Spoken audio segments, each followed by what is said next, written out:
Doctor कलाम के बारे में, क्योंकि आप उनके साथ 6 साल रहे हुए हो, तो आप उनके बारे में कुछ ऐसी चीजें जानते हो जो शायद बाकी दुनिया नहीं जानती होगी। क्योंकि doctor Kalam never talked about dying, he was very optimistic. He was like मैं तो 100 साल जीऊंगा ही जीऊंगा, बिकॉज मेरे खानदान में सब 100 साल जीते हैं। तो आप ये कह रहे हैं कि उनको 2 दिन 2.5 दिन पहले ये अंदाजा हो गया था कि कुछ ना कुछ होने वाला है। हाँ, वो तो आई थिंक सो। लेकिन उन्होंने अपना धर्म कभी चेंज नहीं किया। धर्म नहीं चेंज किया कभी। लेकिन आप ये कह रहे हैं कि वैसी फोटोज और वो फुटेज कभी बाहर नहीं आए जो लास्ट। नहीं, बाहर तो नहीं आई। बाकी क्या हुआ वो दीज आर क्लासिफाइड।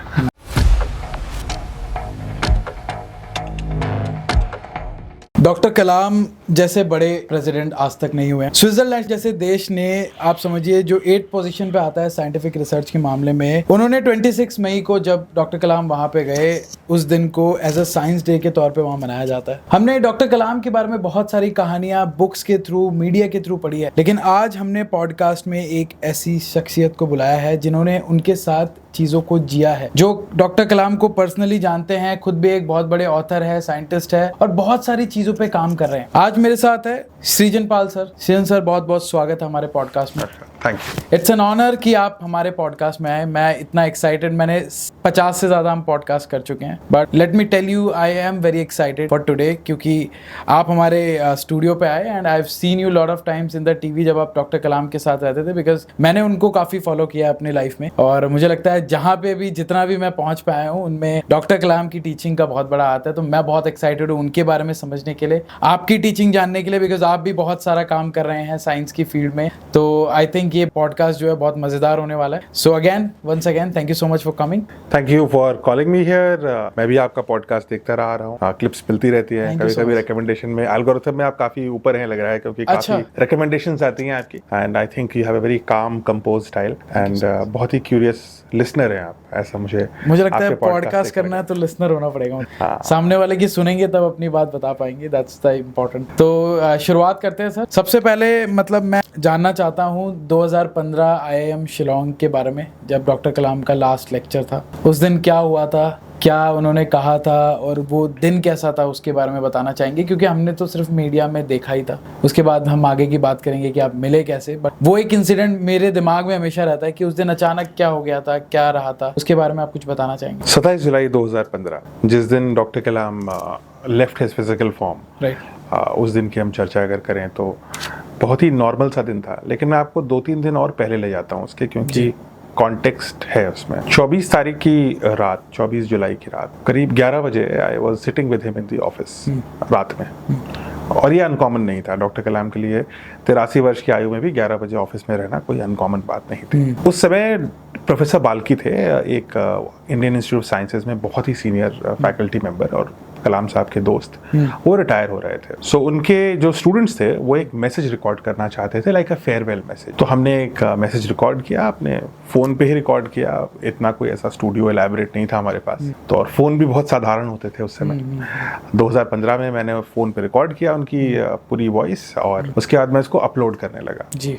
अब इंटरनेट भी उस समय कोई बहुत अच्छा नहीं होता 2015 में, तो उस समय बहुत चीजें और NIC के सर्वर में उस समय तो बहुत ही स्लो इंटरनेट चलता था, और रात के 11 बजे भी नहीं चल पा रहा है। वो अपलोड करना शुरू किया, चलते चलते 1.5 घंटे बीत गए, तो यानी 1 बज गया सुबह का, और 25 तारीख आ गई। डॉक्टर कलाम की एक आदत थी, अगर आप कुछ काम कर रहे हैं तो वो उठ के नहीं जाएंगे। अच्छा, उठ के चले जाते हैं, उसमें क्या है, मेरे को तो अपलोड करना है। तो मैंने कहा सर आप जाइए, मैं कर लूंगा, ये अपलोड फेल हो रहा था बार बार। सो उन्होंने कहा नहीं बैठते हैं, तो हम बात करने लगे। अब मैं था और वो थे, बस 2 ही लोग थे उस समय ऑफिस में। बात करते करते एक चर्चा जो कभी डॉक्टर कलाम करते नहीं थे, वो चर्चा आई, how should a person die. एक व्यक्ति की अंत कैसे होना चाहिए। ही वॉज नॉट कि वो बहुत लंबे लंबे सेंटेंसेस बोलते थे, पॉइंट फॉर्म, बुलेट की तरह बोलते थे, बुलेट फॉर्म की तरह, typical scientist. So he said, मुझे लगता है कि एक व्यक्ति को जाते समय अपने सीधे खड़े होना चाहिए, जूते पहने होने चाहिए, और जो उसको पसंद हो वो करते करते आदमी जल्दी से चला जाए। ये उन्होंने बोला, ये उन्होंने कितने 2 दिन पहले बोला। 2 दिन पहले बोला, बात खत्म हो गई। 27 तारीख को फिर हम लोग IIM शिलोंग के लिए निकले। IIM शिलोंग में उनका एनुअल लेक्चर होता था, 2-3 दिन का होता था। कुछ लेक्चर वो लेते थे, उसका कुछ पार्ट मैं देता था लेक्चर, और हम लोग मिल करके स्टूडेंट्स का असेसमेंट करके पूरा कोर्स खत्म करके आते थे। इनफैक्ट जब वो जाते थे IIM शिलोंग, तो मैं उनसे बोलता था कि सर आप IIM शिलोंग क्यों जा रहे हो, आप बैंगलोर चले जाओ, बड़ा है, मैं अहमदाबाद चलो, मेरा वाला है ना, तो वहाँ क्यों नहीं चलते हो आप। सही सेड नहीं, इसीलिए नहीं आता हूँ क्योंकि सब यही सोचेंगे कि ये दूर है, इसमें कौन जाए, है ना, उस वाले में चलते हैं जो इजी पहुंच जाते हैं। दैट्स व्हाई अगर मैं नहीं जाऊंगा तो कोई और भी नहीं जाएगा। So very religiously he used to take that course and हम लोग यहाँ से दिल्ली से उड़े, विस्तारा की फ़्लाइट थी और वो 2:30 बजे लैंड करती है गुवाहाटी। फिर गुवाहाटी में लंच करके एयरपोर्ट पर we had to go to Shillong car से, तो काफिला होता है। जी। सो जब हम गुवाहाटी में लैंड किए तब मैं उनका बैग उठा लेता था, एक छोटा सा बैग होता था, हैंड बैग। वो हैंड बैग की फोटो भी काफी लोगों ने देखी होगी। उस हैंड बैग को जैसे ही मैंने उठाया वो बड़ा भारी था, अनयूजुअली भारी था। हर बार उठाता था बट इस बार कुछ ज्यादा भारी लग रहा था। सो मैंने उनसे बोला कि सर ये हंसी मजाक में कर सकता था। मैंने कहा आप उनके साथ हंसी मजाक करते थे? हाँ, वो भी मेरे साथ करते थे और यही चलता था, काम का काम है, लेकिन बाकी बड़े नॉर्मल फ्रेंड्स की तरह भी बात कर लेता था मैं। तो मैंने कहा सर आप दिल्ली से पत्थर लाए हो क्या यहाँ पे? क्या ईंट लेके आए हो, बनाना है कुछ क्या है आप, इतना भारी तो मेरे को उठाना पड़ता है। तो बोलते हैं कि देखो क्या है। Then I opened that bag, तो एक तो उनकी शॉल निकली, अच्छा, फिर उसके पीछे एक किताब निकली। तो चलो एक किताब निकाली, फिर दूसरी जिप खोलो, दूसरी किताब निकाली, और सामने की तरफ छोटी वाली एक जिप थी, उसमें एक और किताब निकली। मैंने कहा सर आप ये किताबों का वजन है, आप तो लाइब्रेरी लेके घूम रहे हो, दैट इज वाई मुझे उठाना पड़ता है। तो कहा चलो एक किताब आप पढ़ रहे हो ले जाओ। तो कहते बट देखो वो किताब वो खत्म होने वाली है। मैं कहा हाँ खत्म तो होने वाली है। तो कहते आप ये सोचो कि 2 घंटा प्लेन, फिर 3 घंटे की कार, 5 घंटे इंटू 2 वापस भी आना है, 10 घंटे हैं मेरे पास। अब 10 घंटे में ये किताब तो खत्म हो जाएगी। अच्छा, इतना फास्ट? हाँ, मतलब तो बिल्कुल वो हिसाब था उनका कि इतने पन्ने बचे हैं, इतना टाइम है, तो डिवाइड एक पेज को पढ़ने में इतना टाइम लगेगा, तो ये किताब इतने दिन में खत्म हो जाएगी। दैट मेंटल मैथ ही है। ठीक है, तो फिर इसलिए दूसरी किताब चाहिए, समझ में आ गया, चलिए सेकंड बुक भी लेके चल लीजिए। बट ये तीसरी वाली क्यों है? कहते हैं वो पहली वाली का, दूसरी वाली का मैंने रिव्यू तो पढ़ा नहीं है, अगर वो अच्छी नहीं निकली तो मेरे को एक बैकअप चाहिए। अच्छा। सो 83 साल की उम्र में जो व्यक्ति राष्ट्रपति, Bharat Ratna, Padma Bhushan, missile man, space man, nuclear man, सारे ओहदे जो एक व्यक्ति को इस इंडिपेंडेंट इंडिया में मिल सकते हैं वो मिल चुके थे। सही बात है। और उसके बाद भी उस व्यक्ति के अंदर ये चेष्टा, ये डिजायर थी और लर्न करना है, लर्न करता रहूं। क्यों? क्योंकि मुझे और कंट्रीब्यूट करना है, मुझे लोगों को पढ़ाना है, तो मुझे सीखना है। सो जो मैं आपको बोल रहा था ना, लिसनर होना बहुत इंपॉर्टेंट है ना। तो अच्छा टीचर पहले अच्छा स्टूडेंट होता है। सो ही वाज अच्छा ऑथर पहले अच्छा रीडर होता है। तो इसी प्रकार से ही वाज लाइक कि मेरे को तो पढ़ना है किताबें, चलिए ठीक है कोई बात नहीं, तो हंसी मजाक की बात। आई एम गुवाहाटी एयरपोर्ट पे we had our lunch, standard दाल रोटी वेजिटेरियन खाना खाते थे, दही चाहिए होता था, तो लेकर के फिर then we started our convoy. Convoy एक प्रेसिडेंट या इवन फॉर्मर प्रेसिडेंट की काफ़ी लंबी चौड़ी होती है। अच्छा। तो उसमें पीछे एक एम्बुलेंस होगी, फायर ट्रक होगी, सामने एक पायलट व्हीकल होगा जो जिप्सी जैसा होता है, ओपन पीछे की साइड से ओपन होगा, उसमें झंडा लगा होगा, किधर जिधर वो पायलट जाएगा उधर सारी गाड़ियाँ जाएंगी, फिर 2-3 गाड़ियाँ होंगी, एक स्पेयर होगी, तो ऐसे करीब 5-7 गाड़ियों का काफिला होता है, which is again normal protocol है, ही इज Z+ सिक्योरिटी, तो ऑल दिस इज नीडेड। और गुवाहाटी से IIM शिलोंग का जो रास्ता है वो उस समय बन रहा, so it was rather uncomfortable, और धूप होती है, या तो उस समय वहाँ बरसात हो रही होती है, नहीं तो बहुत चिलचिलाती धूप। पहाड़ी रास्ता है, क्योंकि पहाड़ी रास्ता है, पहाड़ पे आप जहाँ भी आप गए होंगे तो बहुत तेज धूप या तो आएगी या बारिश होगी। वहाँ का मौसम उस समय धूप था। So anyway we started. उस समय 2-3 चीजें और हो रही थी देश में, जैसे कि उस समय पार्लियामेंट नहीं चल रही थी। 10 दिन तक लगातार पार्लियामेंट में सिर्फ हल्ला गुल्ला होता था, काम नहीं होता था। That was something which was happening. उसी के जस्ट आसपास अटैक हुआ था, टेररिस्ट अटैक हुआ था इंडिया में, और तो ये 2 इंसिडेंट के बीच में भारत झूल रहा था। We are on our way, 3 घंटा लगेगा, मैंने आपको जैसा बोला। फिर 3 चीज़ों पे उन्होंने ऐसी चीज़ें कही ना, जो मुझे लगता है कि किसी व्यक्ति ने अंतिम दिन जो कहा वो इम्पोर्टेंट है। पहली बात तो उनका ये एक कंसर्न था कि ये जो आतंकवादी लोग हैं, 25 साल के लड़के हैं, ऐसा क्या जहर पी के आते हैं दिमाग में कि वो एक इनोसेंट को मारने लगते हैं। एंड ही सेड कि मुझे अपने स्टूडेंट से ये पूछना है कि ये ब्रेन वॉश कैसे हो जाता है। हमने फिर देखा, उसके बाद देखिए पुलवामा हुआ, पहलगाम हुआ, लेकिन ऐसा क्या होता है कि आप एक अनजान व्यक्ति को मारने के लिए ऐसे मारने लगते हो, उससे आपकी कोई दुश्मनी नहीं है, इसको आप मिले नहीं, जानते नहीं है, और आपकी जिंदगी पड़ी हुई है, आप भी एक आतंकवादी बनने को तैयार हो, आप भी मरोगे बाद में। तो क्या ऐसा हो जाता है कि लोगों के अंदर ये जुनून सवार हो जाता है जहर का। सो ही वाज वेरी कंसर्न कि ये कैसे इसको सॉल्व किया जाए। कहीं ना कहीं तो चाहे इंडिया हो या पाकिस्तान हो, कहीं का तो एजुकेशन सिस्टम फेल हुआ, सही है, कि हम इसको कहीं के तो परिवार फेल हुए। So why is this happening? दूसरा उनका कंसर्न ये था कि पार्लियामेंट नहीं चल रही है, तो लोकतंत्र में सबसे बड़ा इंस्टीट्यूशन पार्लियामेंट है और पार्लियामेंट में अगर काम नहीं हो रहा है, we are not doing justice to the parliament. So he said कि हम स्टूडेंट्स के पास जा रहे हैं, आप ऐसा करो, आप एक सवाल लिखो,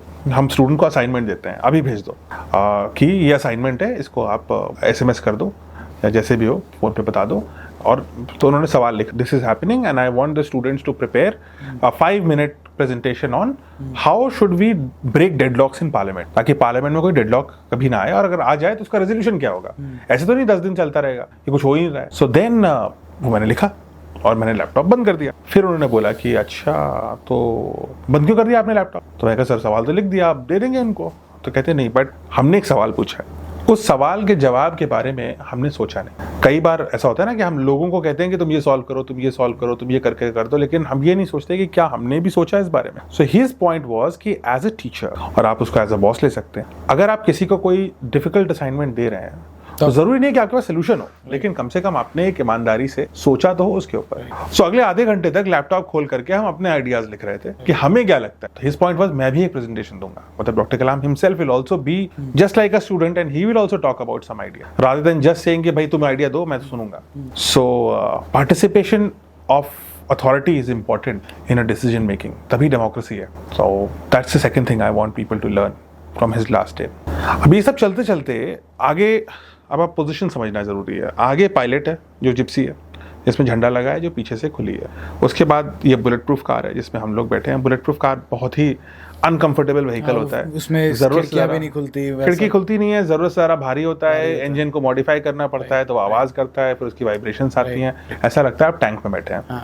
और पीछे, और अगर पहाड़ी रास्ते में वो ऐसे दाएं बाएं करके चल रहा है तो आपकी तो हालत ही खराब हो जाएगी। अब वो तो मछुआरा फैमिली से थे, मैं लखनऊ का हूँ, प्लेन फैमिली से, वो उनकी आदत थी हिलती डुलती चीज़ों में बैठने की, मेरी नहीं थी, तो मेरी तो और हालत खराब होती थी। और पीछे और भी गाड़ियाँ हैं। नाउ जिधर पायलट जाएगा उधर सब गाड़ियां जाएंगी। तो पायलट में आगे तो एक आदमी गाड़ी चला रहा है, पीछे 3 कमांडोज हैं आर्म फोर्सेस के, और 2 साइड में बैठे हुए हैं, और बीच वाला एक कमांडो है वो खड़ा हुआ है, और वो दोनों अपना इंसास लिए हैं तीनों। और ही दिस स्पेशली द सेंटर वाला जो है वो चारों ओर ऐसे मॉनिटर कर रहा है कि पहाड़ी के ऊपर कुछ तो नहीं है, मतलब ही जस्ट सीइंग कि कोई खतरा तो नहीं है इधर उधर। सो वो खड़ा हुआ है, धूप है।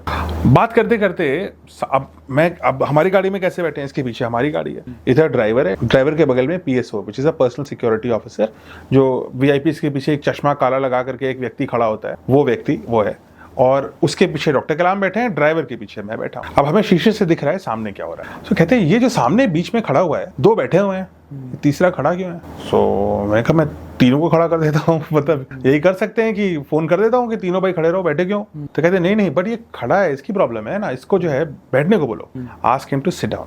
सो अब ये कैसे बोले? मैं कहा सर उसको ऑर्डर दिया गया है, उसके हाँ उसके किसी सीनियर अधिकारी ने बोला है कि उसको खड़े रहना है तो खड़ा है। सो मैं कह रही बट इसको खड़े रहने से फायदा क्या होगा, मतलब he can sit down and he can do the same thing. उसको देखना है इधर उधर तो देखता रहेगा, बैठे बैठे देखता रहेगा, but it is very uncomfortable कि 3 घंटे तक इस व्यक्ति को खड़े रहना पड़ेगा, वो भी एक ऐसी जिप्सी में जो ऐसे दाएं बाएं चल रही है, उसके ऊपर छत भी नहीं है, तेज धूप पड़ रही है। Please ask him to sit down. I don't know what to do. अब मैं कैसे बात करूं, फोन तो चलेगा नहीं, उस समय तो सिग्नल भी नहीं है। तो जो बगल में जब सिक्योरिटी हमारी गाड़ी में बैठा था, मैंने उसको बोला कि आप वॉकी टॉकी से उसको बोल दो कि ही कैन सिट डाउन। सो उसने वॉकी टॉकी किया, उसने उठाया, वॉकी टॉकी तो चल जाता है शॉर्ट रेंज पे। सो देन लेकिन हवा चल रही है, मोटरसाइकिल के पीछे अगर आप बैठे हो कभी और फोन पे बात करो तो आवाज आएगी नहीं, हवा की आवाज है। सो उसको समझ में ही नहीं आ रहा है क्या बोल रहे हैं। तो मैंने कहा सर इसको सुनाई नहीं दे रहा है, अभी कुछ नहीं हो सकता, ऐसा करो। अब वो पीछे देखने लगा, उसकी तो समझ में आ गया कि कॉल पीछे से आई है, तो पीछे देख रहा है। तो उसको शीशे से बोलते हैं कि बैठ जाओ, इशारा कर दिया। अब उसको क्या लगेगा, वो सिक्योरिटी ऑफिसर को, the commando, he didn't anticipate कि मेरे खड़े होने और मेरे बैठने पे किसको फर्क पड़ता है। पायलट का काम होता है स्पीड मेंटेन रखना, तो उसको लगा इसका मतलब है कि तेज चलो। ठीक है, उसको ऐसे से नहीं दिखा, उसको ऐसे दिखा।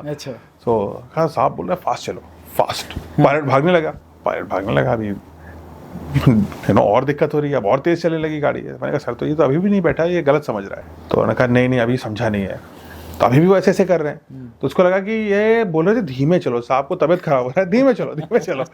जैसे उसने धीमे किया, सारी गाड़ियां पास आने लगी, तो पीछे वाली गाड़ियां हॉर्न मारने लगी, क्योंकि पहाड़ी पे सब चल रहे हैं एक कॉन्वॉय में, सडनली आप रोकना शुरू कर दोगे। मैंने कहा सर आप ये एक्सीडेंट हो जाएगा, अब आपकी कोशिश बेकार है, आप रहने दीजिए, अभी पहुंच जाएंगे। तो कहते हैं अच्छा ऐसा होगा, but I want to meet him when we reach I am Shillong, I want to meet him. So I said okay ठीक है, meet him, fine. Then I am Shillong पहुंचे हम करीब 6:30 बजे से उनकी क्लास थी, और हम पहुंचे होंगे करीब 6:10 पे शाम को यस PM। तो 3 घंटा लग गया ना, एयरपोर्ट से 2:30 बजे लैंड किए, 3 बजे चले, 6:10 तक पहुंच। अब 6:10 पे वो director, dean, obviously everybody will come. तो एक अब आई एम शिलोंग समझते हैं, आई एम शिलोंग में नीचे एक गेस्ट हाउस है जिसमें हम गए।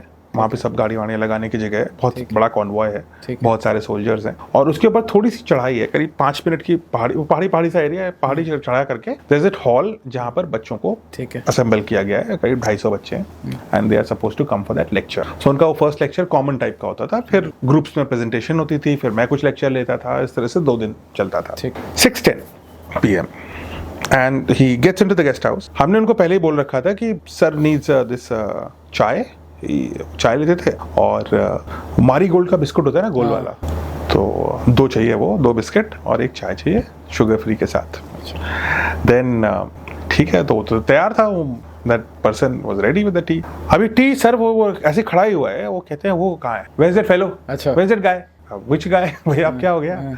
सो कहते हैं नहीं, that guy asked to do security guy. तो कहते हैं दैट गाय, तो आप ये तो भूले ही नहीं आ रही है। तो मैं बाहर गया, फिर बाहर बैठे हैं करीब 40 सिक्योरिटी गाय, सबका ऐसा बंधा होता है वो कमांडो। किसको पता अभी पता ही नहीं कि इसमें से कौन वाला था, और ये भाषा भी मेरी नहीं बोलते, सो तो लोकली सोर्स्ड होते हैं, सो पता ही नहीं।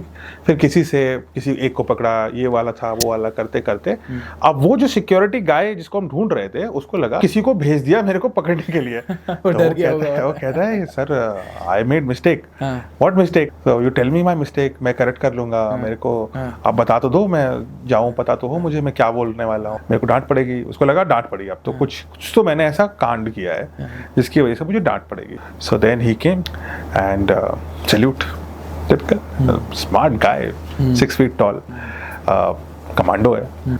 And then Dr. Kalam says, "Oh, you fellow, yeah, I'm so sorry." अच्छा। First thing he said, sorry. Okay. I could not communicate to you because मैं कहना चाह रहा था तुमसे कि तुम बैठ जाओ, लेकिन मैं बता नहीं पाया। इतने बड़े ओहदे का आदमी, और आप देखिए कि मतलब कितनी उनके अंदर सेंसिटिविटी थी। And then he says, the next thing he said, I'm so sorry. ये क्या? फिर कहा thank you. तो मेरे लिए इतनी देर तक खड़े रहे, आई am very very grateful, I know it is because of me, I am sorry but thank you. आप इतनी देर तक रहे, I am sure it's very painful, बहुत धूप थी, बट जिंदगी में कभी कभी ऐसा होता है, मेरे सर पे छत थी, आपके पे नहीं थी, happens in life, so don't mind, thank you. And then वो चाय वाला खड़ा था ना बगल में, उसको कहा इसको चाय दो। अच्छा। He said he deserves the tea more than I, because मैं तो छत पे था, मेरे ऊपर छत थी, ये तो धूप में था, give him the tea. And then this guy is now fighting tears in his eyes. Commando है, मतलब इस कमांडो की आंख में आंसू आने वाले हैं। And he salutes again and he says, "Sir, you are my favorite supreme commander. And आपके लिए मैं 3 घंटा क्या, मैं 8 घंटा नहीं, मैं पूरे दिन खड़ा रहूँ। अगर ऐसा होगा तो it's my honor." So it was my honor that I was standing. And that moment passes, right? And then he says, "Take a photograph." So I take a photograph. वही पुराना वाला कैमरा, फोन वाले में photograph. वो photograph आज भी doctor कलाम की अंतिम फोटोग्राफ है। एंड विधि का विधान ऐसा है कि जिस व्यक्ति ने सेना के लिए काम किया, सेना के जवान के लिए काम किया, उसकी अंतिम जो फोटोग्राफ है वो भी एक सेना के जवान को हाथ मिलाते हुए फोटो है ना। तो ही, तो मुझे लगता है कुछ किस्मत जैसी चीज होती है, मतलब सारी चीजें लगता है सब वही है, कुछ तो फेट होता है। And then he saluted again, he went, and अब बज चुके हैं 6:30। सो मैंने कहा सर दूसरी चाय आ जाएगी जी, 6:25 हो गए हैं रादर, 6:30 पे क्लास है, रिमेंबर दैट। मैं कहा सर आप 5 मिनट में चाय लेके आएगा दोबारा, ये तो चाय गई, अब दूसरी चाय लेके आएगा, 6:35 पे आप आ जाए ना, मैं 5 मिनट तक लोगों को एंटरटेन रखता हूँ, 5 मिनट में क्या हो जाएगा। तो कहते हैं funny guy, you giving me funny advice. A teacher should not make his students wait, a teacher should not make students wait. Students time से आएंगे, टीचर बाद में आएंगे, बट वो कहते हैं teacher should not make students wait. तो he went up and stage पे आई पुट ऑन, ऐसा वाला माइक नहीं होता, वो पतला वाला होता है, वो जो लेपल जैसा होता है, हाँ ऐसे लगता है। सो लेपल माइक, मैंने उनको I used to plug that lapel mic लगा करके। So he said funny guy, are you all right? मैं कहा या, वो मेरे को फनी गाय बोलते थे हर वक्त। 2009 से लेकर के 15 तक मेरे को उन्होंने फनी गाय ही बोला। अब वो फनी गाय जिस तरीके से बोलते थे आपको समझना होता था कि वो गुस्सा हैं कि खुश हैं कि मजाक के मूड में हैं कि ऐसे ही बस बोल रहे हैं, बट वो हर चीज बोलते थे funny guy funny guy funny guy के। अब वो मेरी लैंग्वेज बन चुकी थी। हाँ, मैं कहा yes sir, funny guy, I am okay, I am funny. so then ऐसे हंसी मजाक करते हुए then he took on the stage, कुछ शब्द उन्होंने बोले और उसके बाद रुक गए। तो मैं दूसरी तरफ देख रहा था, इतना दूर था, समझ लीजिए 4 फीट दूर होगा, और मैं उधर देख रहा था, वो उधर बोल रहे थे, क्योंकि मैं प्रेजेंटेशन देख रहा था कि चल रही है या नहीं चल रही है, अभी जस्ट स्टार्ट हुआ है ना। So then he stopped. जब वो stop, then I looked at him, मुझे लगा कि वो स्क्रीन चली गई उनकी। so मैंने बोला कि मैं देखा उसको, स्क्रीन तो चल रही थी, रुके हुए हैं। और फिर he didn't fall like this, he fell like this। जो एक फोटो भी शायद है, वो फोटो गलत है, वो गलत है, वो फोटो पुरानी है। अच्छा, वो फोटो पुरानी है, उस चीज की कोई फोटो नहीं। अच्छा, उस चीज की फोटो बस यहाँ पर है। वो फोटो जो है वो राष्ट्रपति थे, वो स्लिप कर गए थे एक बार। अच्छा, वो हमेशा उन्हीं को दिखाया जाए, वो गलत फोटो है, that's not his last, that's 10 years, 6, 7 years old, 8 years old photo before he passed away। So the last photo of Dr. Kalam is जो उन्होंने, that soldier, जो सोल्जर के साथ, that soldier, that photo वो media में चल गई, वो चलती रही। और उस प्रोग्राम की कोई रिकॉर्डिंग वगैरह कुछ नहीं हो रही थी, वीडियोस वगैरह कुछ नहीं? आई एम नॉट श्योर कि क्या कर रहे होंगे, वो IIM वाले would know better, there are certain things which can't be discussed। लेकिन आप ये कह रहे हैं कि वैसी फोटोज और वो फुटेज कभी बाहर नहीं आई, जो लास्ट? नहीं, बाहर तो नहीं आई। बाकी क्या हुआ, वो these are classified। so then he fell like this, okay, and his head hit the floor पे कारपेट था मोटा, okay, so it made a thud sound, you know, wood के ऊपर कपड़ा लगा था, तो thud से sound I. and I'm looking at him and I can see him, I'm looking at him right into his eyes, and then his eyes closed, and then मुझे लगा कि इनको चक्कर आ गया, जो आज तक नहीं हुआ था, लेकिन मुझे लगा आ गया भाई, लोगों को चक्कर आते मैंने देखा है, अब गलत टाइम पे आ गया, गिर गया आदमी स्टेज से। so we picked him up and so we didn't used to cut his nails। वो जो nails है ना, वो थोड़े लंबे होते थे तब काटते थे, and the reason for that is because वो कभी-कभी बहुत deep काट लेते थे, so इसलिए उनको डॉक्टर ने कहा था आप थोड़े बड़े हो जाएं तब कटवाना। अच्छा, तो nails थोड़े बड़े थे उनके उस समय, and then his hands were open ऐसे, and then वो होता ना हम लोग को जो सिखाते ऐसे ऐसे करके हाथ करो, तो वही कर रहे थे। लगा कि चक्कर आ गया होगा, बिकॉज एज भी थी उनकी शायद, हाँ, ग्लूकोज गया नहीं, चाय पी नहीं थी, तो मुझे लगा इसकी वजह से सबको लगा यही हुआ होगा। Then his hands clenched like this, इतनी जोर से क्लेंच किए थे कि इस वाली उंगली पे आई हैड अ हल्का सा निशान बन गया।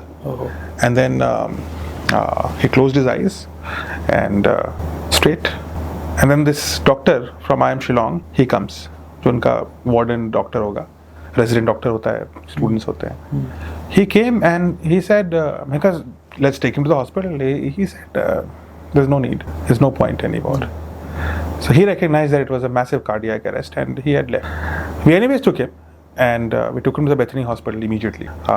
वहाँ पर he was pronounced passed away when he came, and then by 8 something he was declared officially as passed away। Now think about it, है ना? What did he say? He said that I want to, the perfect death is when you are wearing your shoes, standing straight, right, standing straight, fell like this, ऐसे भी नहीं गिरे, straight में गिरे, right, was wearing, I took off his shoes, and he was wearing a mic, I took off the mic, and he was doing what he loved the most, which is to give lectures to students। So 2.5 दिन पहले he had predicted that। अब इसको आप coincidence मानेंगे या नहीं मानेंगे, क्योंकि doctor Kalam never talked about dying, he was very optimistic. He was like मैं तो 100 साल जीऊंगा ही जीऊंगा, बिकॉज मेरे खानदान में सब 100 साल जीते हैं। So he was very proud of the fact that he is from a DNA which 100 years तक लोग जीते नहीं है, खेती भी करते हैं, काम भी करते हैं, and yet he passed away in exactly 2 days। तो आप ये कह रहे हैं कि उनको 2-2.5 दिन पहले ये अंदाजा हो गया था कि कुछ ना कुछ होने वाला है? हाँ, तो I think so, I would. तो उन्होंने उस दिन कुछ भी लेक्चर नहीं दिया, सिर्फ वो पहुंचे थे और ये चीज पहुंचे थे, बस 2 सेंटेंस बोले होंगे, बस फिलर सेंटेंस थे, क्योंकि वहां पे तो प्रेजेंटेशन लगानी थी ना, लगानी थी, तो इसलिए 2 दिन पहले जो उन्होंने बोला, it happened 2 days later exactly the same way। he had a gentle smile on his face, his hands were holding finger, and then I had to just take it out, so his hands were clenched, his eyes closed अपने आप, nothing कि मुंह से कुछ निकल रहा है, नाक से कुछ निकल रहा है, कुछ नहीं, मतलब इतनी felt like sleeping, there's a baby which is sleeping and he's gone and he's happily sleeping and he went। कोई भी पता नहीं लगा कुछ, आपको मेरे को तो कुछ नहीं, no pain, no no no no grunting, no panting, वो होती है ना डेथ साउंड्स आती हैं, नथिंग। वो कहते हैं ना कि भगवान इतनी इजी डेथ उन लोगों को ही देता है जिनके वो सबसे प्यारे होते हैं, वरना बहुत लोगों को तो बहुत डिफिकल्टी होती है व्हेन दे आर डाइंग। मुझे लगता है कि हम लाइफ में जो पढ़ते हैं, जो अचीव करते हैं, जो स्ट्रगल्स करते हैं किसी भी प्रकार की, उससे हमारी लाइफ बदलती है, है ना। तो वी गेट बेटर चीज़ें हमें कंज्यूम करने को मिलती हैं, बेहतर जगहों पे हम रहते हैं, जाते हैं। लेकिन अगर कोई भी व्यक्ति को डेथ अपने हिसाब से तभी मिलती है जब उसके अंदर नोबिलिटी होती है, एग्जैक्टली जब उसके हृदय में ना स्वच्छता होती है। अगर हृदय साफ नहीं है तो आदमी, जैसा आपने बोला ना, जी तो जाएगा आराम से अपने हिसाब, मरेगा, मृत्यु अपने हिसाब से नहीं मिलती। तो मुझे लगता है कि पहले मैं सोचता रहा ना कि जैसे लोग बोलते हैं कि स्वामी विवेकानंद और बहुत से ऐसे भारत के ऋषि बोलते हैं कि उनको आभास हो जाता है, पहले आभास हो जाता था, हाँ, उनको पता होता था क्या होना है, और उनका ऐसे ही मतलब काम करते करते मतलब जीवन जो है खत्म होना, मृत्यु नहीं होती है, बस पैसेज होती है उनके लिए। तो मुझे लगता है कि नोबल सोल्स के लिए सिर्फ पैसेज होती है। और doctor Kalam was not just एक scientist, missile man and all that, but he was a noble heart. मुझे लगता है वो एक ऐसी शख्सियत थी इंडिया की, ऐसे पॉलिटिशियन थे, ऐसे साइंटिस्ट थे, उनके लिए तो बहुत सारी चीज़ें हैं जो बोलते हुए ही हो जाएगा। मुझे लगता है वो कहते हैं ना, मैन विद जीरो हेटर्स, वो एक्चुअली में उन पे अप्लाई होता है। मतलब आज की डेट में आप बड़े से बड़ा पॉलिटिशियन ले लीजिए, उनके एक हेटर्स लॉबी अलग से होती है, चलती है, लेकिन वो एक ऐसे इंसान थे जिनके मुझे नहीं लगता कोई हेटर्स थे। Right, even the great father of the nation had his haters. Right, of course, बहुत सारे, एक बहुत बड़ा तबका है, मतलब एक बड़ा तबका है आज भी जो बोलता है, आज भी जो बोलता है, लेकिन नॉट फॉर डॉक्टर। और ऐसा नहीं है कि डॉक्टर कलाम ने पॉलिटिकल डिसीजंस नहीं लिए, ऐसा भी नहीं है कि ऐसे डिसीजंस नहीं लिए जिससे कुछ लोग दुखी होंगे, लेकिन उसके बाद भी ही इज रिगार्डेड, क्योंकि उनका पहले का ही ऑरा इतना बड़ा था ना, मतलब आई थिंक कंट्रीब्यूशन इतना ज्यादा था। लोगों को लगता था कि उनके किसी भी डिसीजन में अगर वो मेरे खिलाफ भी जा रहा है तो वो उसका वेस्टेड इंटरेस्ट उनके फेवर में नहीं, वो अपने फेवर के लिए नहीं कर रहे हैं, वो उनके लिए एक कंट्री के लिए एक पर्सपेक्टिव है, कंट्री फर्स्ट अप्रोच। हाँ, तो country first approach he lived with, and compassion ना उनके अंदर एकदम कूट के भरी हुई थी, तो फेक नहीं था वो। तो आपने मतलब बहुत अच्छे से एक्सप्लेन किया। अभी हम उस सेगमेंट में बढ़ते हैं जहाँ पे डॉक्टर कलाम के बारे में, क्योंकि आप उनके साथ 6 साल रहे हुए हो, तो आप उनके बारे में कुछ ऐसी चीज़ें जानते हो जो शायद बाकी दुनिया नहीं जानती होगी। ये आपको एक मैं कहूँगा कि आपके एक प्रिविलेज मिला आपको उनके साथ रहने का। आपने उनके साथ लगभग 6 साल बिताए, तो क्या आपने उनके अंदर कुछ कभी ऐसा एक इमोशनल या वल्नरेबल साइड देखा जो शायद दुनिया को नहीं पता, या कुछ ऐसी बात बताना चाहेंगे आप? कभी इमोशनल होते थे वो कोई चीज़ को लेकर? आई थिंक इमोशनल तो वो वैसे भी थे, लेकिन ट्रेडिशनल सेंस में हम इमोशनल सोचते हैं कि आदमी जो है परेशान, इमोशनल लॉस हो जाए, उसका मतलब डिसफंक्शनल हो जाए। नहीं, डिसफंक्शनल नहीं होता। इमोशनल होना और इमोशनली डिसफंक्शनल हो जाने में अंतर है। इमोशनली स्टेबल होने का मतलब ये नहीं है कि आप इमोशनलेस हो, इसका मतलब आप ज्यादा इमोशनल हो, आपको इमोशंस हैंडल करने आते हैं। So I think anyone who is at that level knows how to handle emotions. Now having said that, there are pain points, अब होते ही हैं, जैसे कि जब भारत में वो हो रहा था एंटी करप्शन के खिलाफ काफी प्रोटेस्ट हो रहे थे दिल्ली में, आप 2011-12 की बात होगी, अन्ना हजारे मूवमेंट। उस समय कुछ फोटोग्राफ्स ऐसी आई थी जहाँ पे police was lathi charging and water cannoning middle class Indians जो बिल्कुल पीसफुल फैमिलीज थी, और वो प्रोटेस्ट कर रही थी against something which was national crisis. Corruption was and still will always remain in any country, it's a cancer. अब इस कैंसर के खिलाफ जो लोग आवाज उठा रहे थे, उनको पुलिस वाले उसी तिरंगे की लाठी से मार रहे थे। I think that was very painful chapter, और वो मैंने डॉक्टर कलाम को उस मोमेंट में पेंड भी देखा और एंगर्ड भी देखा। उनकी धर्म के लिए क्या मतलब उनके व्यूज क्या थे? क्योंकि मैंने एक जगह पढ़ा है कि वो गीता भी पढ़ते थे, हाँ, तो वो इस्लाम की कुरान भी पढ़ते थे, तो क्या रहता था उनका व्यू रिलीजन को लेके? He is a scientist. At the core scientific thinking क्या कहती है?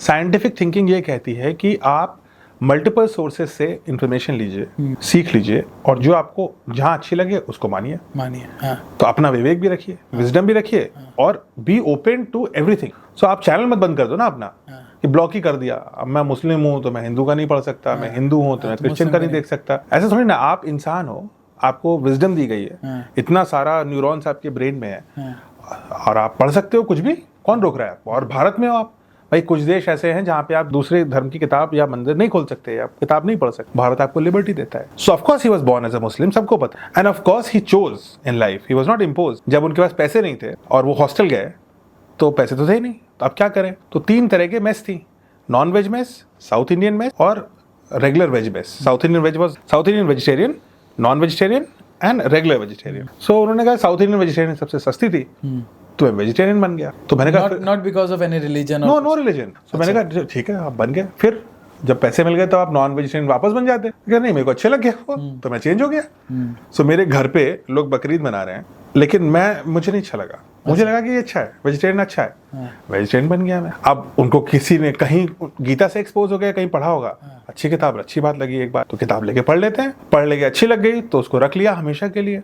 सो I think his favourite book became Gita, कि वो हमेशा गीता से ही कोट देते थे। आधे टाइम तो गीता से कोट करते थे, खुद भी गीता रखते थे, रोज पढ़ते थे, सबसे ऊपर किताब वही रखी रहती थी। बट इसका मतलब ये नहीं है कि किसी और किताब का तिरस्कार कर देंगे या रिलीजन किसी के लिए कर रहे हैं। उनको अच्छी लगी, उनकी टीचिंग अच्छी लगी, इसलिए मेक सेंस टू हिम। तो अब वो वेजिटेरियन गीता पढ़ने वाले मुस्लिम हो गए। अब गीता पढ़ने वाले मुस्लिम, गीता पढ़ने वाले मुस्लिम हो गए। बात है। तो अब उनका पर्सपेक्टिव ये था कि कोई चीज अच्छी है तो मैं क्यों ना पढ़ूं। और वो पढ़ते तो बाइबल से भी उन्होंने कोट किया है, कुरान से भी कोट किया है। लेकिन आई थिंक ह्यूमन एबिलिटी क्या होती है, ह्यूमन एबिलिटी, जो वाइज आदमी होता है वो ये कहता है कि मैं सब कुछ देख करके जो अच्छा होगा वो मैं ले लूंगा। और ऐसे ही एवोल्यूशन होता है। एवोल्यूशन में तो यही है, अच्छे ट्रेट्स लो और इसी को ग्रो कर। क्योंकि वो क्या करते थे, अच्छे ट्रेट्स लेते थे, दूसरों को बताते थे। अब उनसे जिन लोगों ने पढ़ा उनको बाइबल की भी अच्छाई पता है, उनको कुरान में जो सबसे अच्छी बातें हैं वो पता है, उनको गीता की सबसे अच्छी बातें पता है, उनको कोई और अगर स्क्रिप्चर है तो उसकी भी अच्छी बातें पता है, उनको साइंस भी पता है। And that is how you build great people. अगर जो मूर्ख है वो कहेगा कि मैं अपना दायरा बना लेता हूं, इसके बाहर नहीं जाऊंगा, मैं देखूंगा ही नहीं, मैं खुद अपने आप को अंधा करके रखूंगा कि मैं इसके बाहर नहीं देखूं। तो उससे विद्वान ऐसे नहीं बनता। विद्वान में ज्ञान लेने की क्षमता हर जगह से होती है और ह्यूमिलिटी होती है कि जो आज मुझे पता है शायद उससे बेहतर एग्जिस्ट करता है, और जिस दिन मुझे वो मिलेगा मैं बदल जाऊंगा। बदलते रहे। मुझे लगता है अगर उनकी ये टीचिंग आज की डेट में अप्लाई हो जाए तो इंडिया में जो रेडिकलाइजेशन कई जगह होता है, ऐसी चीजें, सारी चीजें स्टॉप हो जाएंगी। कुछ बिल्कुल बिल्कुल सच बात। और कई बार टेलीविजन शोज पे मैंने कई बार लोगों को बोला कि आप स्पेशली ऐसे लोग जैसे यूथ को राइट एग्जाम्पल देना जरूरी है। तो मुझे लगता है डॉक्टर कलाम एक ऐसे एग्जाम्पल हैं जो मुस्लिम यूथ के लिए बहुत अच्छा एग्जाम्पल है। सही है। आपके आपके लिए वो आदर्श होने चाहिए कि ये व्यक्ति मुस्लिम होते हुए उनकी कब्र है। अच्छा, भाई कब्र तो है, मुस्लिम है, तो मृत्यु के बाद भी तो कब्र होगी। जीवन के पहले दिन से लेकर के जीवन के अंतिम दिन तक मस्जिद दिल में रहने वाले, लेकिन रामेश्वरम के मंदिरों में अपना नेटवर्क था, वो वहां पर था। क्रिश्चियन स्कूल में पढ़े हुए, अच्छा, गीता पढ़ने वाले वेजिटेरियन बन गए। इतने सेक्युलर कहाँ होंगे। हाँ, और उसके बाद जब मृत्यु हुई तो वापस कब्र में ही। लेकिन अपना धर्म कभी चेंज नहीं किया। धर्म नहीं चेंज किया कभी, जरूरत ही नहीं पड़ी। और हिंदुओं के लिए भी वो एक बहुत ही अच्छे एग्जाम्पल है कि भाई वो साइंटिस्ट हैं लेकिन पढ़ते गीता भी है। तो डॉक्टर कलाम कभी जैसे 5 टाइम नमाज पढ़ते थे या फिर ऐसे फॉलो वगैरह करते थे, उनके लिए था कि मैं सबसे बेस्ट चीजें लूंगा, अपनी एजुकेशन बढ़ाऊंगा, लोगों की बेहतरी मैं कैसे कर पाऊं, जो मुझे सही लगेगा मैं वो करूंगा, बेस्ट ऑफ द बेस्ट। मैं कहता हूं कि डॉक्टर कलाम ना, और हम सबके लिए एक इंपॉर्टेंट है, हम एक भारतीय सिविलाइजेशन सभ्यता के पार्ट है। भारत की सभ्यता, आप चाहे उसको धर्म बोलिए, चाहे आप उसको हिंदू सभ्यता बोलिए, नाम में घुस गए तो फिर क्या होगा, तो कॉन्फ्लिक्ट होगी। मैं उसको बोलता हूँ भारतीय होने का धर्म, मैं हिंदू होने का धर्म नहीं बोलता, भारतीय होने का धर्म क्या है, क्योंकि फिर कंफ्यूजन होगा। हमारा धर्म, और धर्म इज नॉट रिलीजन, धर्म is a way of living. पंथ होता है रिलीजन हमारी भाषा में, और धर्म होता है वे ऑफ लाइफ। हमारा वे ऑफ लाइफ क्या है, और doctor Kalam is a perfect example of that. जो मुझे अच्छा लगेगा, समझ में आएगा, सही लगेगा, सत्य लगेगा, मैं वो करूंगा। जिस दिन कोई बता देगा कि नहीं तुम्हारे सत्य से ये वर्जन ज्यादा अच्छा है और मैं उससे कन्विंस हो गया, मैं चेंज हो जाऊंगा।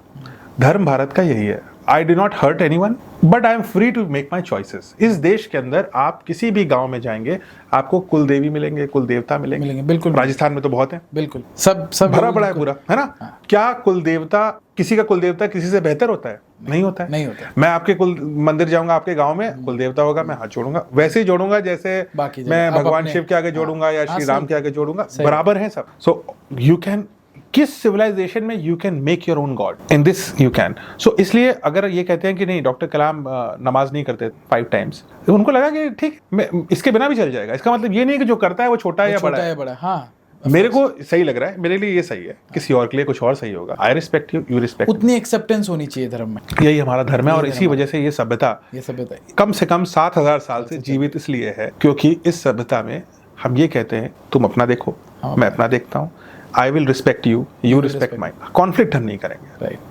तो ये कोई नहीं करता कि ऐसा करते हैं हम जाके ना तुम्हारे कुल देवता की मूर्ति तोड़ते हैं। हाँ। ये नहीं होता। सबसे बड़ी गलती यहीं पे आती है। ये गलत सबसे बड़ी लड़ाई का कारण ये है कि मेरा भगवान आपके भगवान से बड़ा है। हाँ, मेरा भगवान आपके भगवान से बड़ा है और मेरा ही भगवान हो सकता है। मेरा ही भगवान हो सकता है। यहीं पे कौन, मेरा ही भगवान क्यों हो सकता है? दूसरों के भी हो सकते हैं। दूसरों के भी हो सकते हैं। हाँ, बिल्कुल। अगर दूसरा भी ये कहने लगे, सब यही कहने लगे मेरा ही भगवान होगा, तो हम तो लड़ते ही रहेंगे।